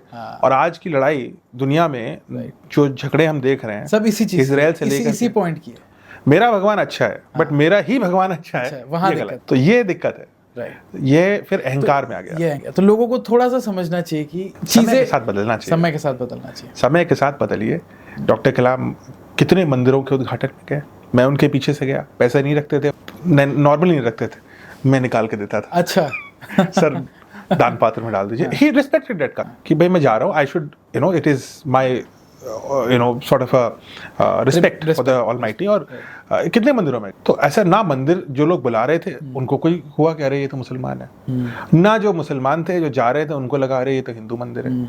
अरे भारत की सभ्यता है, मंदिर भारत की सभ्यता के पार्ट। और मेरे लिए भारत में बना मस्जिद, भारत में बना मंदिर, भारत में बना गिरजघर, भारत में बना कोई भी सिख का टेम्पल या कुछ भी बना, मेरे लिए सब बराबर है। वो ज़ोरास्ट्रियन वो फायर में भी गए थे, वो जो फायर टेम्पल होते हैं वहां भी जाते हैं। तो क्या है, you just it is part of my culture. मैं तो कहूंगा व्यूअर्स जितने भी यूथ देख रहे हैं इस चीज को लेना चाहिए, सबके साथ प्रेम से रहो और अपना काम अच्छे से करो। दैट्स व्हाट अपना काम करो। डॉक्टर कलाम ने भी टीच किया। और सबसे सीखो, सीखना इज वेरी इंपॉर्टेंट। और हमेशा लर्न करते रहो। आप बता रहे हैं कि वो लास्ट पॉइंट तक भी कितना उनके अंदर लर्निंग का जुनून था कि रोज बुक्स वगैरह पढ़ते थे। अगर आप साइंटिफिक थिंकिंग के हो तो इसका मतलब ये नहीं कि आप स्पिरिचुअल नहीं हो सकते। और उल्टा भी है। अगर आप एस्ट्रोलॉजी या स्पिरिचुअलिटी पे बिलीव करते हैं, आप करिए, बिल्कुल बेशक करिए। इसका मतलब ये नहीं है कि आप अनसाइंटिफिक बन जाइए। तो वो चश्मे नहीं लगा लेने चाहिए ना। सही बात है। मेरा नेक्स्ट क्वेश्चन है कि आपने उनको लोगों के बीच में भी देखा, आपने उनको अकेले में भी देखा। कई ऐसे लोगों की पर्सनालिटी होती है कि वो लोगों के जब बीच में होते हैं तो उनकी पर्सनालिटी कुछ और होती है, जब अकेले होते हैं तो कुछ और होती है, कुछ अलग। तो कुछ डिफरेंस आपको लगता था? नहीं, आई थिंक मैंने कई लोगों को देखा, अब नाम नहीं लूंगा, लेकिन बहुत बड़े बड़े लोगों के साथ इंटरेक्शन रहा है। Because I was working with doctor Kalam, मिलते रहते थे लोग। लेकिन मुझे व्यक्तिगत और प्रोफेशनल लाइफ में समता डॉक्टर कलाम जितनी कहीं नहीं दिखी, आसपास भी नहीं दिखी। जैसे आपको दिखते थे शायद उससे और भी बेहतर थे पर्सनल लाइफ में, क्योंकि आप उनको और नजदीक से देखते थे। तो वो जो संवेदनशीलता थी वो हर जगह थी। मैंने डॉक्टर कलाम के साथ 6 साल काम ही नहीं किया, मैं रहा मोस्ट ऑफ द टाइम। इसीलिए मैं व्यूअर्स को भी कह रहा हूँ कि हमारे पास वो इंसान है जो चलती फिरती लाइब्रेरी, उनके पास इतना experience. Breakfast lunch dinner I had together with, साथ आप करते थे उनके। आज तक कोई ऐसा लंच नहीं हुआ, लंच दिन में होता था। एक छोटा सा कमरा था, उस कमरे में एक टेबल थी, 4 लोग बैठ सकते थे उसमें, और उसके बाद चलने की भी जगह नहीं बचती थी। अच्छा। उसके एक तरफ एंट्री थी, दूसरी तरफ एक खिड़की थी। खिड़की का दरवाजा था, पूरा खिड़की जैसा खुल जाता था, और उसके परे एक चबूतरा था, प्लेटफॉर्म। उस पर मोर, तोते, कबूतर, गिलहरी, दुनिया भर के जानवर आते थे, चिड़िया और छोटे छोटे जानवर। आज तक मतलब 6 साल में एक बार ऐसा नहीं हुआ कि डॉक्टर कलाम ने अपना लंच शुरू किया हो जब तक कि उनको खाना नहीं दे गया हो। तो पहले उनको खाना पड़ता था, फिर डॉक्टर कलाम खाना खाते थे, और सबके लिए अलग अलग। तोते लड़ाई ना करें, थोड़ा अलग, कबूतर थोड़ा अलग। 11 कबूतर आ गए 2 जगह डाल दो ताकि ये लोग तो तोते में इन्वेड ना कर दें। So he was taking care of this. अब उनका लॉजिक ये था कि ये घर मेरा तो है ही नहीं, ये घर तो इनका है, वो तो मैंने बीच में मकान बना रखा है, तो कम से कम इतना तो कर दूं कि इनके अपना खाने से पहले इनको खाना दे। अब इसको आप धर्म मानोगे, इसको आप पंथ मानोगे, इसको आप रिलीजन मानोगे, इसको आप गीता मानोगे या कुरान मानोगे, कोई फर्क नहीं पड़ता। फर्क ये पड़ता है कि अच्छाई है। सही। एक दिन ऐसा हुआ कि लेट हो रहे थे हम, तो हमने कहा सर डाल देगा। चिलप्पा था, वो Chilappa used to cook food for us, बहुत ही बेहतरीन व्यक्ति। चिलप्पा से मैंने कहा सर चिलप्पा डाल देगा, आप शुरू करो ना, मेरे को भी भूख लगी है, चलना है, टू गो। तो आप पूरे दिन उनके साथ रहते थे? हाँ, तो पूरे दिन। अच्छा। सुबह से लेकर रात हो जाती थी, फिर कभी कभी वहीं रुक जाते थे, तो अच्छा। अगली सुबह भी जो है फिर सबसे पहले ब्रेकफास्ट ही होता था हमारा। सो मैंने बोला सर से कि आप चलो, तो बोलते हैं कि नहीं दिस फूड आउटसाइड फर्स्ट। सो मैं कहा सर वो डाल देगा, तो बोलते नहीं, आदत खराब हो जाएगी। देखो क्या होता है, आप पूछोगे कलाम कैसे, विनम्रता कैसे आती है, करुणा कैसे आती है। लोग पूछते हैं मैं कैसे रहूं, मैं कुछ दिन अच्छा रहता हूं, फिर मेरे अंदर फिर दिमाग में विस्फोट हो जाता है, फिर पागल हो जाता हूं। क्योंकि being nice, being kind, being gentle, और ये जो अच्छी क्वालिटीज हैं ये भी एक आदत है। आदत बनानी पड़ती है। बनने के बाद आदत की सुरक्षा करनी होगी। ब्रह्मोस मिसाइल से आपको अपनी सुरक्षा करनी पड़ेगी, अपनी करुणा की। जो आपके अंदर कंपैशन आ गया है उसको आप ऐसे डिफेंड करो जैसे आप ब्रह्मोस मिसाइल से डिफेंड कर रहे उसको भी मेंटेन करना पड़ता है, मेंटेन करना रोज पड़ता है। उसको एक apply दिन करना मैंने पड़ता तोड़ है। दिया, एक दिन तो तोड़ आज दिया वो मेरे खाने के बाद डालेगा, कल वो डालेगा ही नहीं। डालेगा ही नहीं, सही बात है। सो इसलिए you have to force yourself. जीवन के उसमें ना हम लोग भूल जाते हैं कि हमें अपना EQ बढ़ाना है। Invest in your EQ। आज की डेट में मुझे लगता है EQ is the biggest skill जो इंसान को कॉन्कर करनी है। Always has been. बाकी चीजें तो करी हो ही जाएंगी। करेक्ट। EQ अगर नहीं है, और हमेशा से थी, महाभारत क्यों जीते? अर्जुन जाकर के बैठ जाता दुर्योधन की तरह सिरहाने, तो हार जाते। सही बात। EQ था ना उसके कि नहीं, रिस्पेक्ट है, आई रिस्पेक्ट है, मैं पैर की तरफ बैठूंगा, और EQ में ही वन द वॉर। तो इसीलिए आज ही नहीं, हमेशा से ही संयम, रिस्पेक्ट, करुणा, these are more important than कितना आप जानते हो, क्या आपको आता है, आपका हुनर क्या है, आपका स्किल क्या है। क्योंकि कोई भी व्यक्ति ना दोगली लाइफ नहीं जीता। आप प्रोफेशनली सक्सेसफुल तभी होगे जब आपकी पर्सनल लाइफ में पीस होगी। एग्जैक्टली। अगर आप घर में झगड़ के आए हो तो क्या फायदा, तो आप ऑफिस में भी झगड़ोगे, मूड तो खराब ही मूड खराब रहेगा।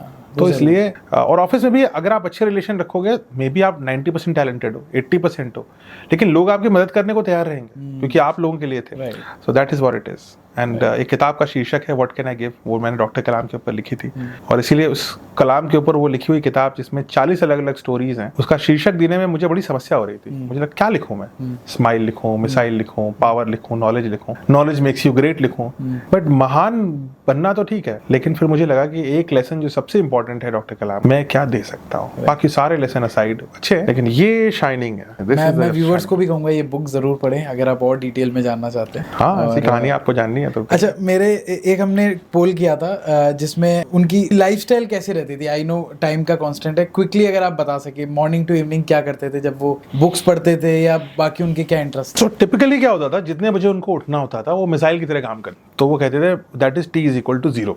जितने बजे निकलना है, अच्छा कहीं जाना है, तो मान लीजिए 9 बजे निकलना है, तो T is equal to 0 is equal to 9। T-2 पे there has to be breakfast. T-4 पे there is wake up. 4 घंटा पहले उठेंगे, 2 घंटा तक he will read books, he will read papers, फिर breakfast तब तक आएगा। breakfast खाने के बाद then he will get ready and then he will read exactly क्या करना है, अगला निकलते समय क्या करना है, वो ये करते थे। तो अगर 9 बजे चलना है तो 5 बजे उठेंगे, 5 से 7 तक वो अपना अध्ययन करेंगे, म्यूजिक सुनेंगे। Music was a part of his life, Carnatic music चलती रहती थी।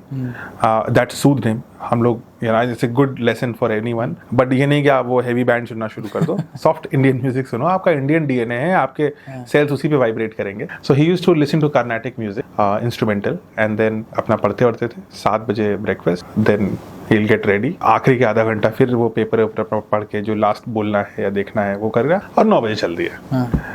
अगर वो दिल्ली में है यानी घर पर है, तो 3 बजे 3 o'clock sharp he will go outside and he will roam around his house। चक्कर लगाएंगे। he will talk to the trees। वो एक बड़ा सा पेड़ था जिसका नाम उन्होंने रखा था अर्जुन, 105 साल पुराना था। अच्छा। बोलते थे ये मेरा सबसे अच्छा दोस्त है, तो आप जाओगे तो सबसे पहले आपको उसी से मिलाएंगे। देखो आओ तुम्हें दोस्त से मिलाते हैं, 105 साल पुराना, है ना। आप सोचोगे कि 105 साल का कोई व्यक्ति जिसका नाम अर्जुन है वो बेचारा लाठी वाठी पे चलता हुआ आएगा, तो कहते हैं चलो बाहर चलो। तो आपको लगेगा कि गार्डन में बैठा होगा कोई, लेकिन आपको कहेंगे ये पेड़ है। और अर्जुन जो पेड़ है ये कितने लोगों को जीवन देता है। मधुमक्खियां हैं, मोर का घोंसला है, चिड़िया का घोंसला है, and so on. So he will do that. 3 o'clock 4 o'clock he will roam around. बारिश होगी तो छाता लेके, धूप होगी तो छांव में कूद करके, जाड़ा होगा तो मफलर पहन के, लेकिन 3 बजे करना है तो करना है। और वो एक तरह का रेजिमेंटेशन था, वो उनका एक आर्मी टाइप का उनका रेजिमेंटेशन था कि 3 बजे करना है, 3:15 पे नहीं है 3। अब बारिश होगी तो भी होगा, कुछ भी होगा तो होगा जरूर। तो दिल्ली में तो कभी कभी तो फ्लड जैसी बारिश आती तो भी होगा। So that was his regimentation। तो लाइफ में ना एक ऐसा एक आपका प्रोसेस ऐसा होना चाहिए कि ये तो मैं करूंगा ही करूंगा। मतलब बहुत स्ट्रिक्टली टाइम को फॉलो करते थे। स्ट्रिक्टली इस चीज में बहुत ज्यादा था उनका। सो हाँ, हर चीज में देखिए लाइफ में आप डिसिप्लिन नहीं रह सकते। कुछ चीजें आपको फ्लेक्सिबल बननी पड़ेंगी। भाई कोई टाइम से नहीं आ रहा है तो आप क्या करोगे, है ना। कुछ चीजें तो आप फ्लेक्सिबल बन जाओगे, बट कम से कम लाइफ में आपकी एक चीज ऐसी होनी चाहिए जो आपको करनी है और इसी समय पे करनी है। चाहे आप उसको 10 मिनट के लिए करो, दैट्स ओके। अगर आपको मेडिटेशन करना है 3 बजे से लेकर के 3:04 तक, तो आप करो इसको, लेकिन 3 बजे ही करो और 4 मिनट के लिए करो, कोई बात। उससे क्या होता है ना, आपको मेंटल स्ट्रेंथ मिलती है कि I can be regimented, I can be disciplined. तो ये मुझे लगता है एक बड़ा लेसन है डॉक्टर कलाम से। तो ये वो करते थे, रात में फिर अपना लेट ही सोते थे। बट एक चीज़ बहुत अच्छी थी कि जब भी उनको मौका मिलता था, जैसे गाड़ी में है या प्लेन में है, सो जाते थे।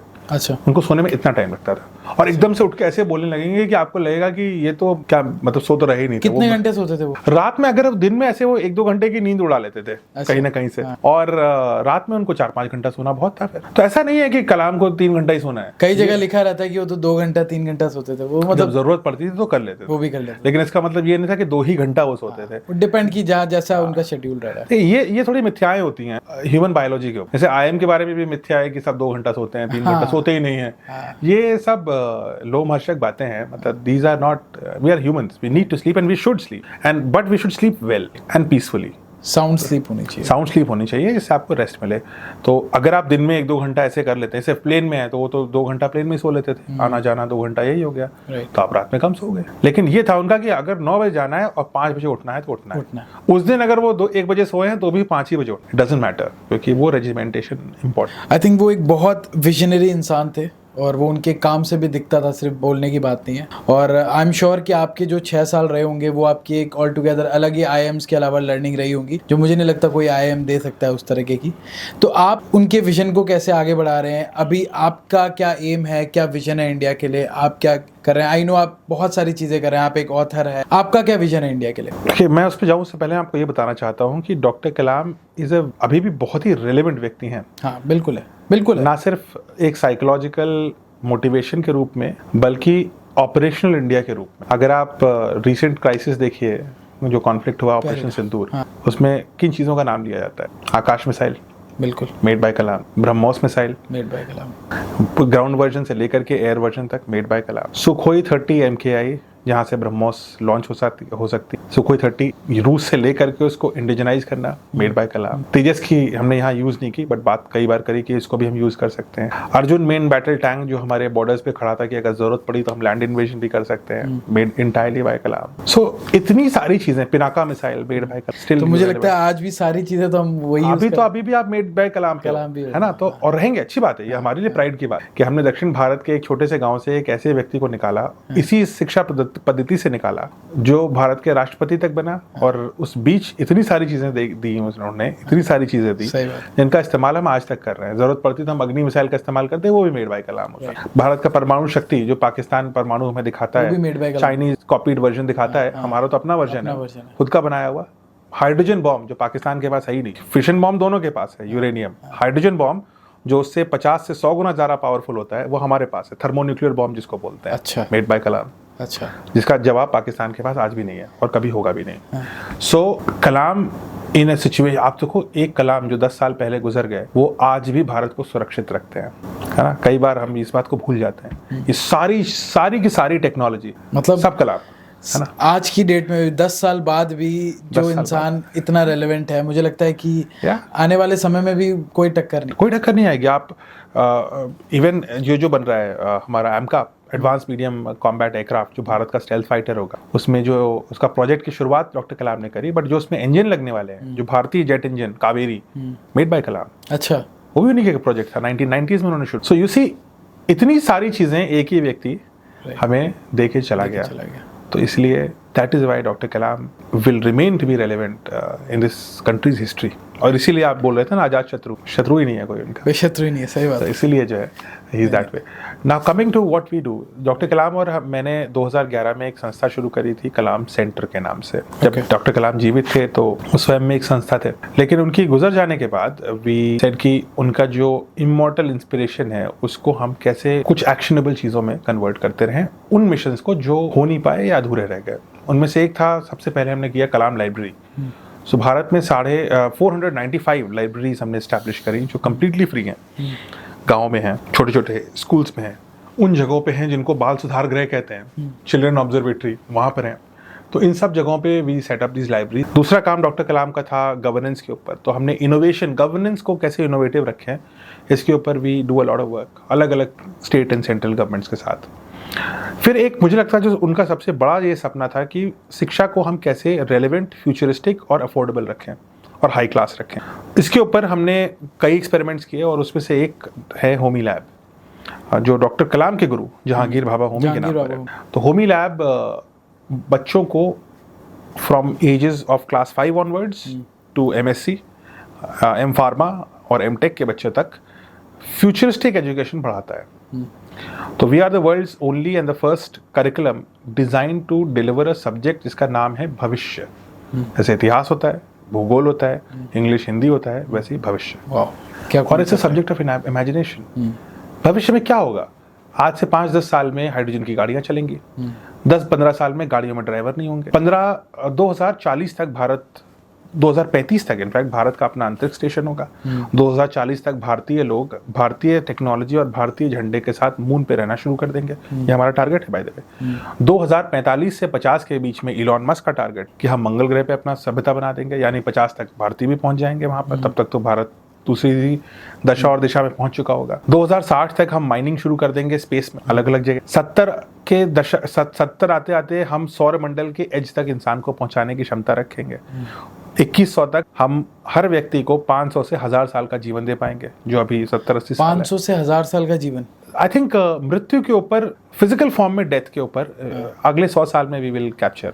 Nobody needs to die, the people will choose to die, but people don't have to. आप क्या हैं? You are a collection of memories. आपकी एक आइडेंटिटी है, नाम है आपका, कुछ मेमोरीज हैं, और कहीं आपके अंदर एक चेतना छुपी है जो मुझे नहीं पता, लेकिन किसी और को भी नहीं पता। तो अगर कोई ये कहता है कि इसमें अब हम एस्ट्रोलॉजी लगा देंगे, तो वो भी गलत। हम उसको डिकोड करने की कोशिश कर रहे हैं। हमें एक तो आपकी मेमोरी उठा करके आप ही के जैसे दिखने वाले आप ही के क्लोन में डालनी, और आपकी चेतना उठा करके उसी क्लोन में डालनी है। तो मतलब आप मेरा दिमाग रेप्लिकेट कर देंगे? मैं आपकी सोचता हूँ कैसा, मैं आपका आइडेंटिटी एक दूसरी बॉडी में डाल दूं। आप सोचिए कि, और इसका एक छोटा सा एग्जांपल देखिए, जिन लोगों के हाथ कट जाए, जब वो बायोनिक आर्म लगाते हैं, तो ऐसा नहीं है कि उनका बायोनिक आर्म दूसरा दिखे, सेम लगता है। उनको सेम लगता है। जिनकी आंख हटा करके दूसरा लेंस लगा देते हैं, भारत में मेरे ख्याल में 70 साल के ऊपर आधे लोगों की आंख में लेंस जो है चेंज है, सिंथेटिक लेंस है। तो ऐसा नहीं है कि उनको आंख कहती है नहीं ये तो आंख मेरा लेंस नहीं है, इंटीग्रेट हो जाता है। अब आप ये सोचिए कि कार्बन बेस्ड बॉडी, जो आपके हाथ पैर सब कुछ है कार्बन बेस्ड बॉडी है, क्या मैं इसको रिप्लेस कर सकता हूं एक और कार्बन बेस्ड बॉडी, या एक तरह का हाइब्रिड जिसमें कुछ कार्बन है और कुछ नॉन कार्बन है, कहीं स्टील भी लगाया है, कहीं सिलिकॉन भी लगाया है, एंड सो ऑन। ये तो बन जाएगा, बॉडी रेप्लिकेट हो जाएगी, बट उस बॉडी में मैं आपको कैसे डालूं? जो मेरी चेतना है, जो आपकी मेमोरी और चेतना है, वो मैं कैसे डालूं? आपको रेप्लिकेट कैसे कर पाऊं? और जब ऐसा हो जाएगा, तब इंटरेस्टिंग आप तो फिर ये कर सकते हो कि आप बॉडीज बदल सकते हो, जैसे आप कपड़े बदलते हो। और आपको बॉडी में रहने की जरूरत क्या है? आप ये कपड़े पहन के तो नहीं सोगे ना, तो आप कुछ और कपड़े पहन के सोगे। तो उसी प्रकार से आप डिजिटल वर्ल्ड में रहना, और जब आपको फिजिकल वर्ल्ड में आना हो तो आप एक बॉडी में घुस जाना। जैसे अभी मैं उबर बुक करूंगा और चला जाऊंगा अपने ऑफिस, लेकिन उबर रख थोड़ा लूंगा मैं, है ना। So human body will become like a cab. If you are middle class, you rent it and you travel, do your work, वापस। अगर आप बहुत अमीर हो तो आप एक बॉडी खरीद के रखोगे, और अगर आप बहुत ही ज्यादा अमीर हो तो आप 8-10 बॉडीज अपनी रेडी रखोगे, और वो चमकती तो लैम्बोर्गिनी। इंसान कभी मरेगा ही नहीं फिर। वही तो मैं आपसे कह रहा हूँ। कितना इंटरेस्टिंग है ये। इस पे कुछ काम हो भी रहा है अभी? इस पे काम हो रहा है, अ लॉट ऑफ वर्क। इनफैक्ट हमने भी थोड़ा इस पे काम किया है ऑन इन टर्म्स ऑफ कि हम एनिमल्स की मेमोरीज को हम कैसे कैटेगराइज करें। देखिए, इंसान पे एक्सपेरिमेंट अभी किया नहीं जा सकता, हमारे पास इतने पावरफुल कंप्यूटर्स नहीं है हमारे, मतलब दुनिया में। जब क्वांटम कंप्यूटर्स आएंगे तब आप इसको कर पाओगे, लेकिन अभी प्रेजेंट प्रोसेसिंग पावर इतनी नहीं है कि वो इतना डेटा प्रोसेस कर पाए जो ह्यूमन ब्रेन में है। कितना डेटा होता है ह्यूमन ब्रेन में? ह्यूमन ब्रेन में this is hard to estimate, but आप जो आपकी टेराबाइट की हार्ड डिस्क होती है, ऐसी 2000 1 TB की जो हार्ड डिस्क होती है, ऐसी 2 से 5000 हार्ड डिस्क के बराबर डेटा आपके पास होता है। 2 से 5000 सिर्फ आपके ब्रेन में मेमोरी है। इसके अलावा आपकी बायोलॉजिकल इंटेलिजेंस, और आपकी बायोलॉजिकल इंटेलिजेंस आपके DNA में स्टोर होती है। और एक सेल के अंदर तकरीबन 2 से 5 मीटर DNA होता है। आपके अंदर करीब 25 से 30 ट्रिलियन सेल हैं, यानी कि आपके बॉडी में DNA की वो ऐसे ट्विस्टेड है ना, तो समझ में नहीं आता। उसको खोल दिया मैंने और उसको एंड टू एंड लगा दिया, तो आप सूरज के 50-60 चक्कर लगा करके वापस आ सकते हो। मतलब 50 बार ऐसे जाओगे, 50 बार वापस आओगे। इतना टेप है आपके अंदर DNA का, हर बॉडी में, सेल में। And that DNA stores everything about you, and not just you but your past, every single forefather, right. वो जो छोटा सा एक अमीबा होगा ना, वहां से आप शुरू हो गए, उसकी हिस्ट्री भी आपके अंदर है। तो ह्यूमन मेमोरी है। Now this is not endless, process हो जाएगा, कंप्यूटर्स अच्छे चाहिए।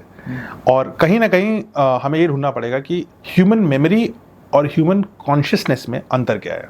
चेतना और स्मृति में, मेमोरी और कॉन्शियसनेस में अंतर क्या है।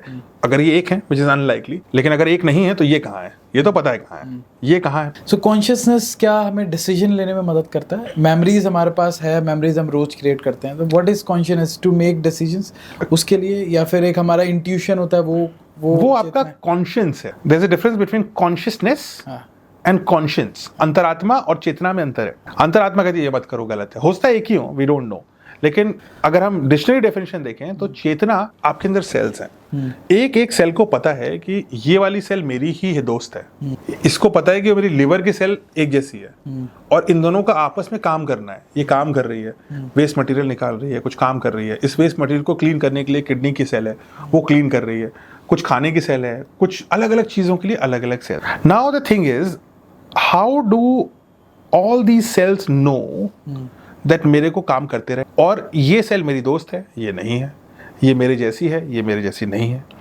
ये सारी चीजें, the fact that you are alive, not just कि आप अलाइव हैं, आपके अंदर 27 ट्रिलियन, 1 ट्रिलियन में 1000 बिलियन होते हैं, 1 बिलियन में 1000 मिलियन होते हैं, तो आप जीरो लगाते जाओ कितने होंगे। 27 trillion cells are working together, एक साथ काम कर रही हैं, जीवित हैं और अपना अपना ही काम कर रही हैं, और उनको पता है कि बाकी 27 कौन कौन सी हैं। सारे कोऑर्डिनेशन में, सब कोऑर्डिनेशन में है। ये चेतना है, दैट इज चेतना, that is act being alive. देखिए ये सोफा भी बना है मॉलिक्यूल से, आप भी मॉलिक्यूल से बने हो। आपके मॉलिक्यूल्स अलाइव हैं, इसके नहीं है। हाँ, वो क्यों है? और वही है, ये भी हाइड्रोजन से बना है, ये भी प्रोटॉन।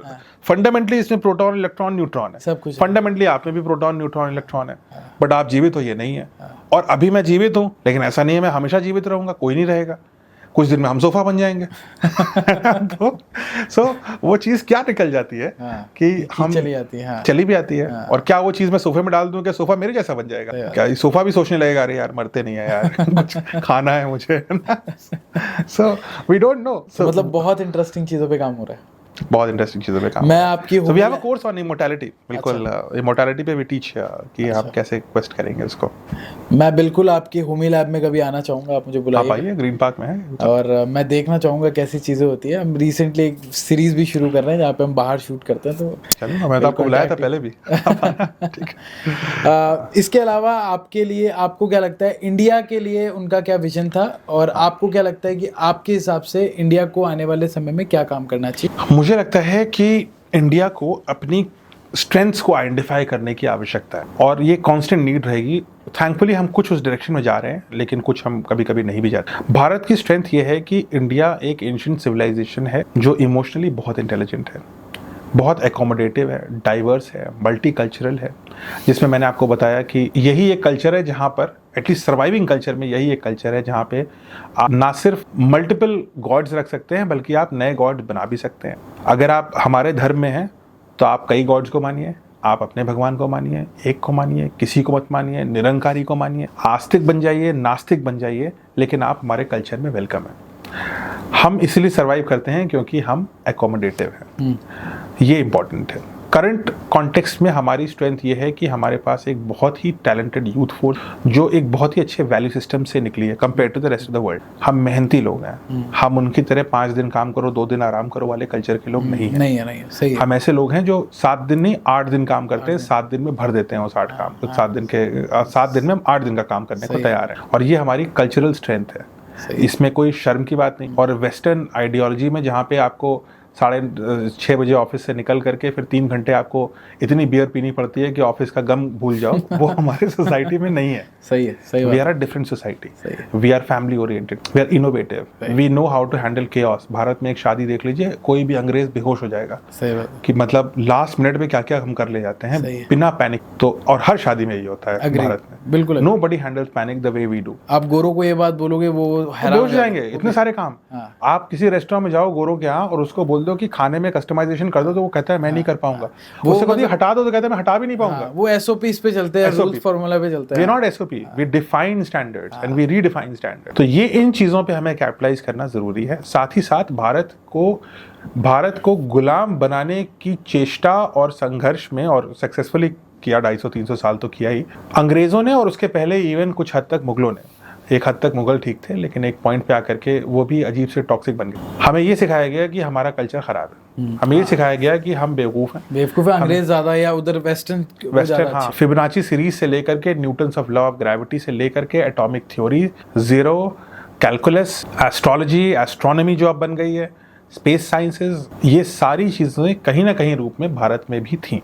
मैं ये नहीं कह रहा हूँ कि न्यूटन का क्रेडिट नहीं, बट मैं ये कह रहा हूँ कि न्यूटन का ही क्रेडिट नहीं है। है ना, दोनों में डिफरेंस है। हाँ। तो एंड वी शुड नो, हमें ऋषि कनड के बारे में पढ़ना चाहिए कि एटॉमिक थ्योरी के बारे में उन्होंने भी बोला। मैं ये नहीं कह रहा हूँ उन्होंने एटम समझा, ठीक है डाल्टन ने इसमें कुछ काम किया हो, लेकिन ऐसा नहीं है कि सिर्फ उसने ही काम उसने किया। हाँ, मतलब जिस बंदे ने एंड प्रोडक्ट बनाया वो उसका क्रिएटर नहीं हो सकता। Knowledge is a constant process. हमने एक्सपेरिमेंटेशन नहीं था क्योंकि तब माइक्रोस्कोप किसी के पास नहीं था, हमारे पास भी नहीं था, बट एटलीस्ट सोचने की क्षमता तो थी। Imagination is stronger than observation, it's the first step of observation. So हमारी इमेजिनेशन और पावर ऑफ सिंथेसिस पे आधारित नॉलेज पे हमें प्राइड करना पड़ेगा। और ये नहीं कह रहा घमंडी हो जाओ, बट मैं ये कह रहा हूँ ये भी तो जानो कि तुम्हारे डीएनए में ऋषि कनट भी है, आर्यभट्ट भी है, उनको भी गुप्त भी है। उनको पढ़ो और उनको रियलाइज करो और ये जानो कि आप सशक्त हो। अगर कोई एलियन स्पीशीज दुनिया को देख रही होती, इस पृथ्वी को, और पिछले 6000-7000 साल तक देखती रहती लगातार टेलीस्कोप से, तो 6000-7000 साल में ऑल 1200 भी नहीं, मैं कहूँगा 1500 से लेकर के 1947 तक भारत डाउन था। यानी कितने साल हुए? हार्डली 400 से 500 साल। बाकी 6-7 हजार साल भारत दुनिया के अव्वल दर्जे पे था, नंबर वन था, सर्वोच्च था, अव्वल भी नहीं था, सर्वोच्च। कोई भी एलियन स्पीशीज जो हमें लॉन्ग टर्म पे देखती है वो कहती है कि भाई 96% ऑफ द टाइम ये देश सबसे अर्थव्यवस्था में सुदृढ़ था, ट्रेड सबसे ज्यादा था, धर्म यहीं से जन्म हुए, शास्त्र यहाँ बने, साइंस यहाँ बनी, मेडिसिन यहाँ बनी, सर्जरी यहाँ बनी, एस्ट्रोनॉमी यहाँ बनी, एटॉमिक थ्योरी यहाँ बनी, फिजिक्स के लॉ यहाँ बने, केमिस्ट्री के एक्सपेरिमेंट्स हुए, नालंदा की यूनिवर्सिटी बनी, टैक्सला की यूनिवर्सिटी बनी, बड़े बड़े डेमोक्रेसी के एक्सपेरिमेंट्स हुए, साम्राज्यवाद से लेकर के गणराज्य तक बने। वो सिविलाइजेशन की cradle, seed of human civilization is India, and you have to admit it.